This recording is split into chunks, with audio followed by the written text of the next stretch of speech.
Habang tumatanda, magkasama na lang for the sake ng magkasama, pero nag-uusap pa talaga? Hindi. Kasi pag nag-uusap, away. Available yan at any given time. I can do the things that I enjoy doing and therefore money will just run after you. Maganda, maganda. It's a never-ending, constant search for happiness. Money is never about money, but money is just a result of, I have peace of mind. My source is the same yesterday, today, and forever.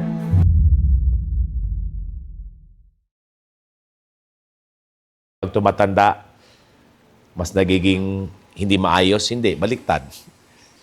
Only if we have a choice. Okay ba yon? Yes. Alright?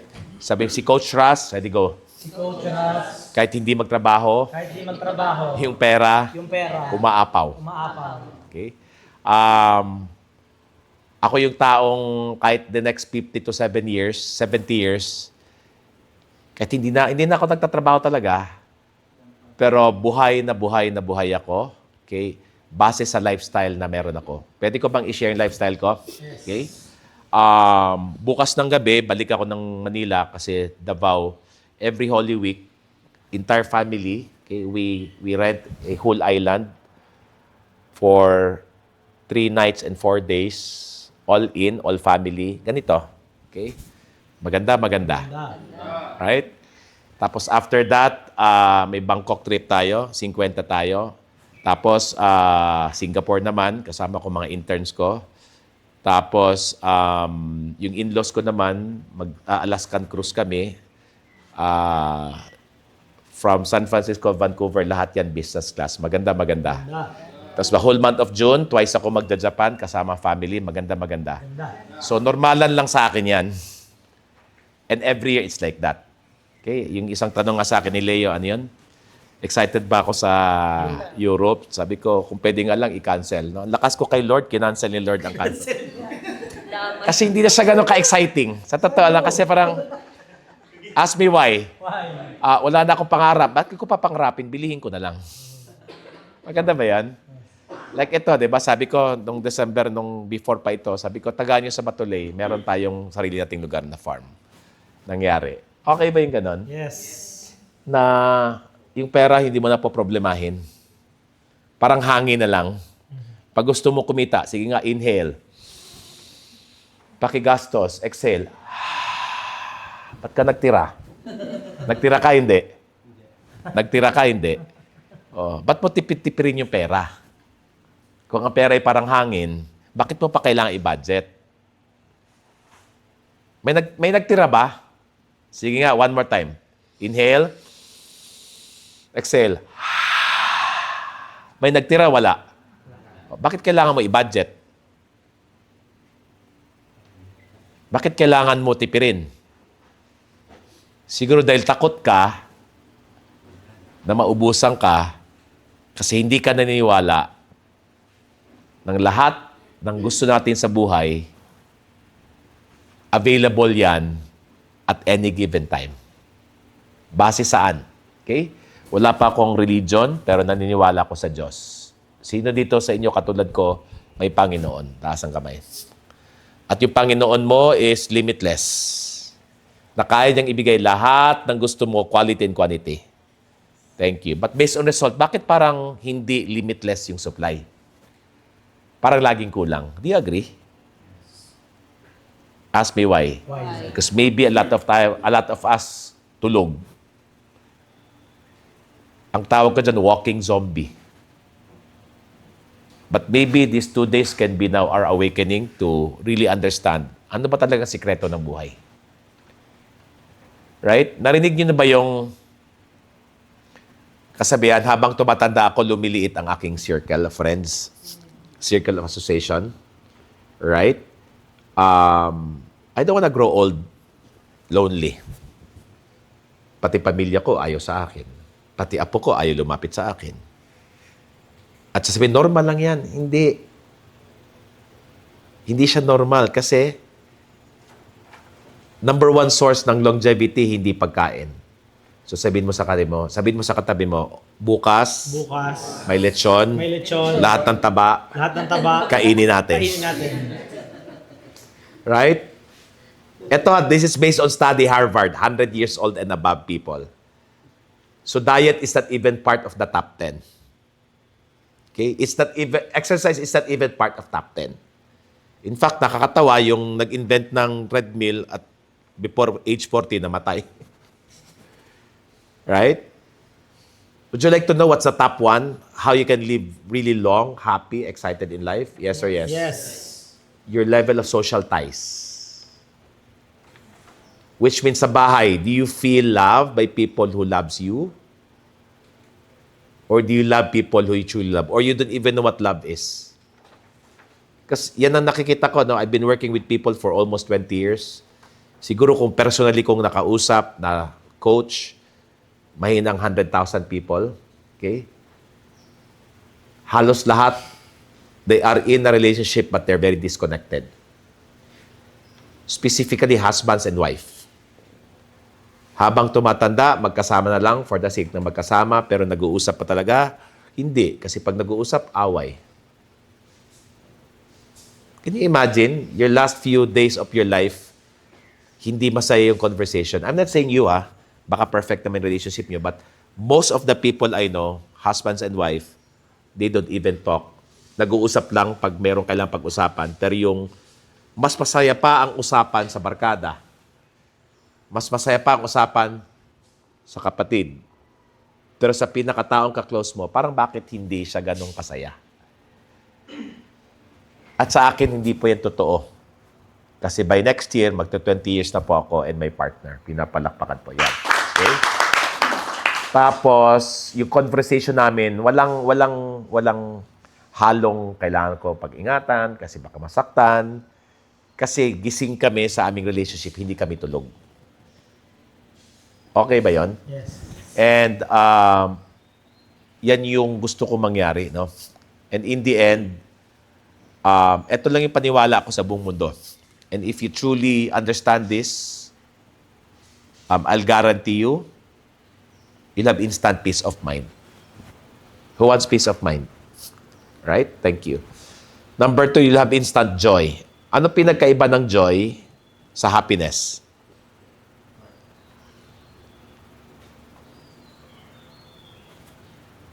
Yung happiness, may nangyari, masaya ako. Pagkatapos yung pangyayari, hahanap naman kayo ibang ganap para maging masaya ako. It's a never-ending, constant search for happiness. Not good or bad, not right or wrong, but it's very tiring. Klaro ba? Yung joy, pangit nangyari, thank you, Lord. May magandang mangyari to. Kung wala man, willing ko magantay. Klaro? So yung joy is internal, no? And what do we want? Joy or happiness? Joy. All right? Number 3 is what we call freedom. What is it? Freedom. That you now have a sense of freedom that's what we all want. Because when you have peace of mind, when you have joy, when you have freedom, more than money, because money is just a result of these 3. Klaro ba? Money is never about money, but money is just a result of, I have peace of mind. Because when I have peace of mind, right, I can do the things that I enjoy doing, and therefore money will just run after you. Maganda, maganda. Right? When I have joy, which means it's not every time you win in life. It's not every time you get to do what you want to do. But at least you still have that joy. Maganda, maganda. But above all, freedom. Na hindi tayo nakakulong doon sa ating pag-iisip. And that's something I really love to enjoy my life. No? And if money is what you want, pang-apat, money will just follow. So, paano nangyari? Yon, Leo, ilang taon na tayong magkasama? Mag 9 years. Alright? At a scale of 1 to 10, gaano ka-hardworking si Coach Ras? Did I really work? No, trabaho mismo.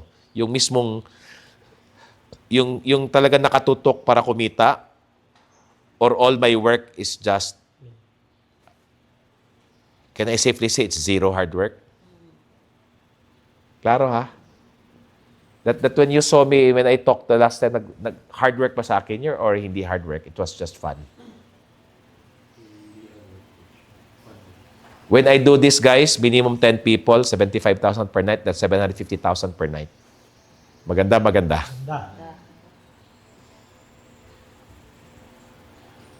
How is this possible? Okay?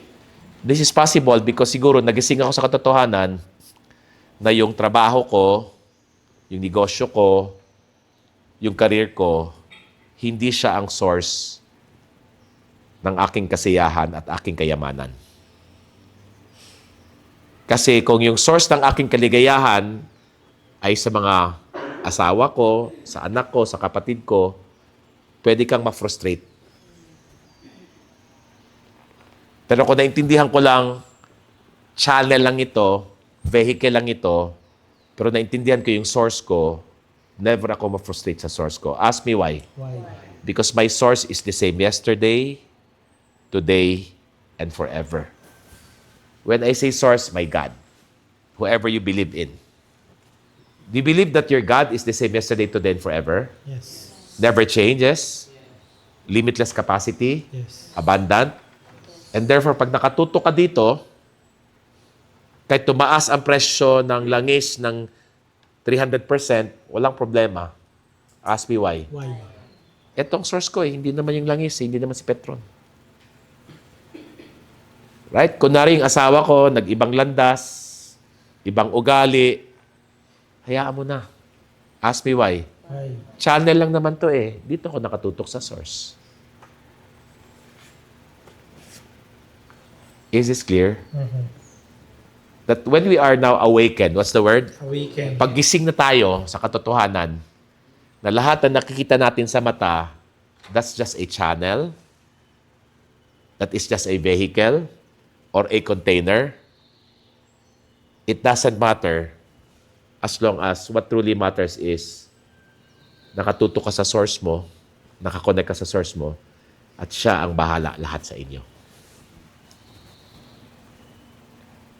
And that is where we're at, no? And for the purpose of today and tomorrow, we're gonna focus on looking at your source as your source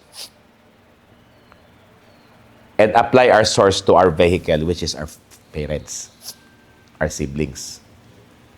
So ito yung paniwala ko. Okay? Dumating tayo sa mundo that we signed a contract. What did we sign? Contract. A soul contract. What contract? Soul contract. Yung kaluluwa mo ng kontrata. So dumating ako dito, ang kontrata ko, ang nanay ko, is yung nanay ko. Na naging source, feeling ko lang hindi siya, but naging source lahat ng frustration ko sa buhay. Dumating ako dito, yung tatay ko, at nag-sign ako ng contract na siya naging source ng lahat ng pain ng buhay ko.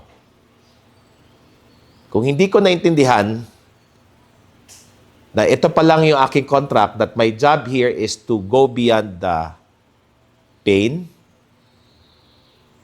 to go beyond the frustration, I wouldn't be here speaking.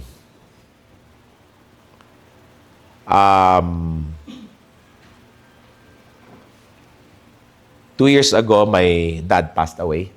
Okay? If you were to ask my relationship with my dad, I don't remember him as a dad. Kasi nga, sa 70s, di ba, hindi usong hiwalayan. Sa school, ako lang yung batang hiwalay magulang.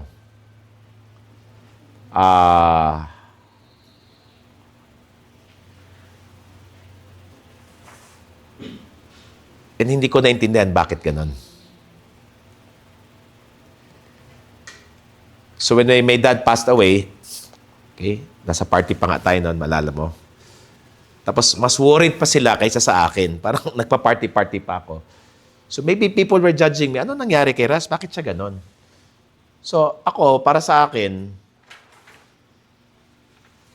basta alam ko, bago siya namatay, binigay ko buong-buo yung pagtanggap na siya yung ama ko at siya yung pinakamagandang regalo binigay sa akin ng Diyos. Buong-buo yung compassion ko na naintindihan ko bakit siya ganon. At buong-buo yung pagpapatawad ko. At never ko na siyang dinlame sa nangyari except pinasalamatan ko kasi kung hindi siya naging ama ko, wala ako dito. Did that make sense? So umuwi lang ako just to pay homage. Tapos syempre, dalawang family, nagkita-kita, daming drama, madaming away. Tapos wala rin silang balak ilagay sa kabaong kay gusto nila i-cremate. At sabi ko, uwi lang ako dito just to see you guys, tapos balik ako. And then people will judge me. Parang, ito yung pinaka-successful, ba't ganon? Sila naman naglupasay, nag-iyakan, nagwawala. Sabi ko, ba't ako gaganon? Kasi alam ko namang buong-buo ako nung buhay pa siya. Tapos on the same day, I left because we have a family trip, Hong Kong. So hindi ko ika-cancel yung trip na yun because my dad, what's the use? Wala na siya dyan. Kaya kayo nag-iiyakan kasi siguro nung buhay pa siya, hindi nyo binisita. Ako lilipad, bibisita. Kahit hindi ako na-appreciate. Is this making sense? So sabi sa akin ng eldest brother sa kabila, Kuya, do you have plan to go back? Sabi ko, why? Sabi niya, we'd like you to, English kasi kami, no? Yeah. We'd like you to deliver the eulogy. Sabi ko, bakit ako? Sabi niya, kasi ikaw lang yung yung sanay magsalita, etc. Sabi ko, hindi naman niya, but to be very open, I don't remember genuine connection with my dad. I only did towards the last 10 years of his life, but from how I was growing up, wala ko naalalang maganda. Sabi niya, sige na kuya, just make up, just bahala ka na. Adi umuo ako, di ba? Tapos a night before the burial, nag-pray ako. Sabi ko, Lord, pakita mo naman sa akin, ano yung magandang alaala, na at least may masabi ako. Isa lang. Kami lang yung bata sa aming village na allowed maligo sa ulan. Yung iba hindi ina-allow. Okay? Other than that, it was all not so good. So, knowing me, I want to speak my truth. So, in bottom line, sabi ko lang, so nagpakilala, ako si Ras, ako yung pang-apat sa 10 sa side A, kasi may side B. And then, I was tasked by my siblings and to be very open and honest, sanay po ako magsalita, kung hindi nyo alam, ng 10 oras sa isang araw na walang tigil, kahit 5,000 tao yan. But if there's one talk that I don't want is this talk, but I just said yes to this. Why? Sabi ko, Dad, I'm gonna speak to you. Okay? I-rate kita bilang anak, bilang ama, as a little child. I said, Dad, you're not an excellent, you're not the best, but you're a bad dad. Why? All I remember growing up is pagduduro, bobo, pangit, walang kwenta. And that created a program for me na wala akong kwenta. Bobo at pangit. But the worst part that happened is yung teenager ako. You left us with another family. So, buti pa masabihin ka ng bobo at pangit, pero umalis ka sa family, sa bahay. Mas masakap yun. That means, hindi mo kami mahal at in-abandon mo kami. And the only memory I have that I was so angry with you, Dad, was during my graduation. Yung relationship ko ng dad ko nung college is pupunta ako sa clinic niya, susulat ko yung kailangan ko, bigay ko sa secretary niya, na second wife niya pala. Tapos, papasok niya doon sa clinic. Paglabas niyan, hindi ko makita mukha niya, labas niyan pera na. So, 4 years ganun ako. Nung graduation ko, pumunta ako sa clinic niya, nakatoga, daming pasyente. He's one of the best doctor in Davao. Tapos, first time ko siyang nakita, lumabas. At the back of my mind, sabi ko, wow, eto na. At tatapikin na ako at sabihin, good job, congrats, galing mo anak. Sabi niya lang sa akin, hindi ako tinapik. At sinabi niya aking buong pangalan, sabi niya, Aquarius, yes, Dad. Di ba tapos ka na sa school mo? Opo, Dad. Okay. From now on, tapos na tayo. You're on your own. Wala ka nang asahan sa akin. Last na natin ito magkita. So I left the clinic. Sa labas, galit na galit. Umiiyak. At sabi ko, one day,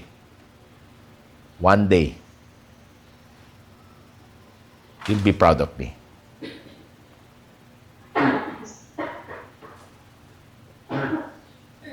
So, naghanap ako ng work. Sa awa ng Diyos, walang tumanggap sa akin. Ask me why. Why? Bagsak-bagsak lang grades ko. Hindi ako marunong magsalita.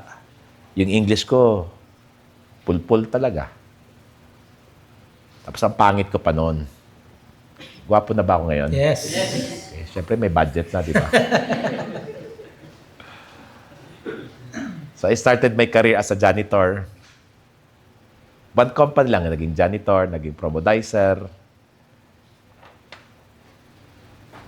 After 15 years of working at the age 35, I was the most successful human being I know na kaya ko na magpamudbud ng pera sa mga kapatid ko, sa mga second siblings ko, pati sa mga magulang ko.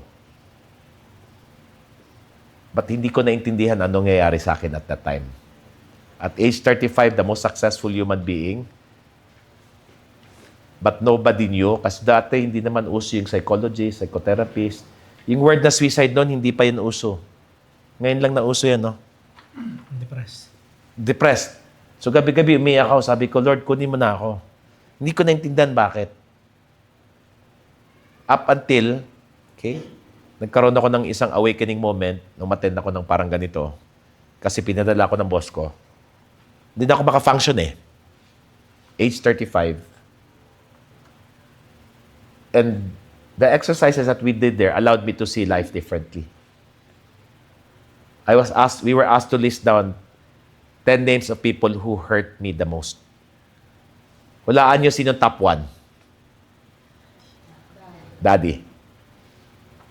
Doon ko na-realize, kaya pala ko naging successful is because ang hinahangad ko lang is, Dad, tignan mo naman ako. Ito na ako. Successful na ako. In fact, nung awards night, malala mo, there was one year na nakisakay lang ako sa kapitbahay ko, brand new car niya. Sabi ko, ang ganda pala nito. And I remembered, my dad's dream car is Mercedes-Benz. Meron siyang Mercedes-Benz, pero hindi brand new. Yung mga luma, mga 70s, 80s, nangongolekta siya, ganun eh. Pero hindi ko naalala. And after like 3 days, 4 days, umuwi ako, may dala akong Mercedes-Benz. Alam mo, bumili ako ng instant car. Ni hindi ko siya gusto. Ni hindi ko siya pangarap. Binili ko siya. But subconsciously, it was me showing, Dad, may Mercedes-Benz na ako. At the same time, awards namin yon. That was, I bought it March, and then after a week, may awards night. Tapos, pwedeng magdala ng, pag nag-top 1 ka, pwede ka magdala ng plus 1. Tapos, pinasakay ko siya noon. Tapos sabi niya sa driver ko, kaninong kotse to? Sa anak niya po. Sabi, maganda. So sinundo ako sa may Sun Life kasi may talk ako kila Gigi. Pag sakay ko, sabi, anak, ang ganda ng car mo. Sabi ko, uy, salamat. At least nakita niya ako. Pareho kay Jeremiah, yung kapatid ko sa kabilang side, mas maganda kasi Lexus ng uso ngayon, hindi Mercedes-Benz. Mas malaki, tsaka puti ang kulay. Pero at that point, wala akong naramdamang, tangina naman to, gago. Yung kay Jeremiah, hindi naman sa kanya, nakapag-asawa lang ng multi-billionaire. Kaya naman may ganyan, di ba? Sabi ko, wow, sana all. Oo nga. Ganon. Tapos nagugulat siya, pag bumababa ng stage, sila Leo, ang kinakamayan siya kasi pinapasalamatan, ang galing po ng anak niyo. Tapos sabi niya, ano nangyayari? Bobo, ito noon. Pero wala akong sama ng loob. Buong buo. Going back to my eulogy, I realized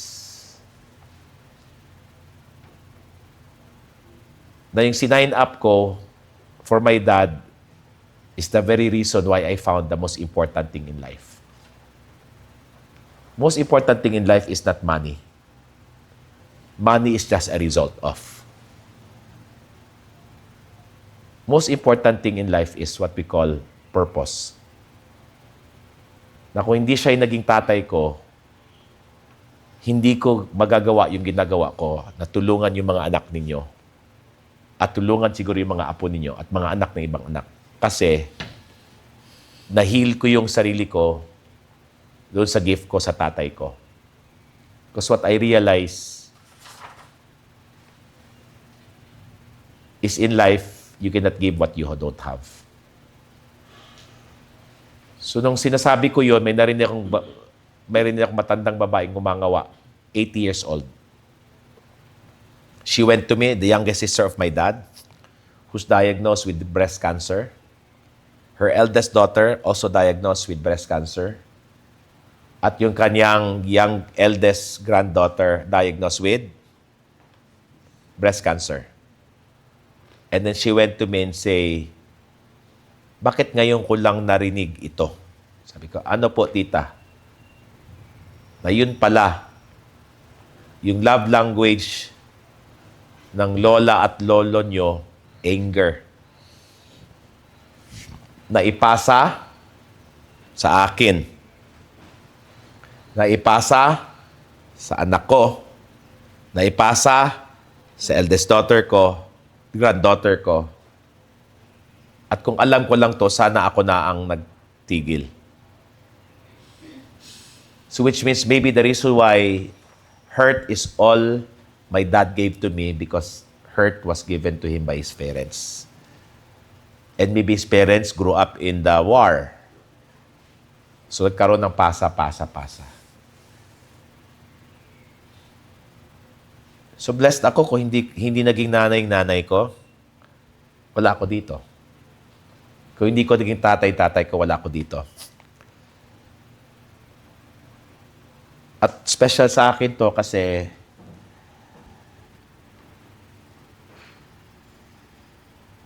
lima kami magkakapatid, no? Yung youngest ko, nakatira na sa US. Ako yung pang-apat. Yung pangatlo ko yung nagsaserve dito. Siguro for the past 30 years, never kami nabuong magkakapatid. Never. In fact, when my mom passed away, hindi kami kompleto kasi nga yung kapatid ko nagsaserve dito, nasa kulungan. Sabi ko, ginagawa ko tong ganito. Pero never ko pang nagawa sa sarili kong family. So, ginather ko yung mga kapatid ko. Tapos, meron akong taga Davao na facilitator. Siya nag-facilitate. Pati ako sobrang nahil. Kasi yun pala, ang dami kong bit-bit nung maliit pa ako na hindi ko alam, nagsushow up pala sa behavior ko ngayon. Ang dami nilang bit-bit nung maliit pa ako na hindi nagsha-show up ngayon sa kanila. So, anong na-notice mo sa behavior ni Kuya Julius the first time he was here and where he is right now? Yung kapatid ko, si Kuya Julius, kasi twice na kulong yan. Anong na-notice mo sa behavior? Very, ano siya, boss? Very light. The first time. Yung first time, hindi ganyan. Nakatago. Nahiyain. Nakatago, may shame, parang ganun. At lahat kami naging ganon. So as a result, gumanda ang buhay, gumanda ang health, gumanda ang relationship, gumanda ang kitaan. It's because we were able to release anything and everything that we felt we needed support with. Are you with me? Yes. Take a deep breath, inhale, exhale. Are you guys learning? Yes.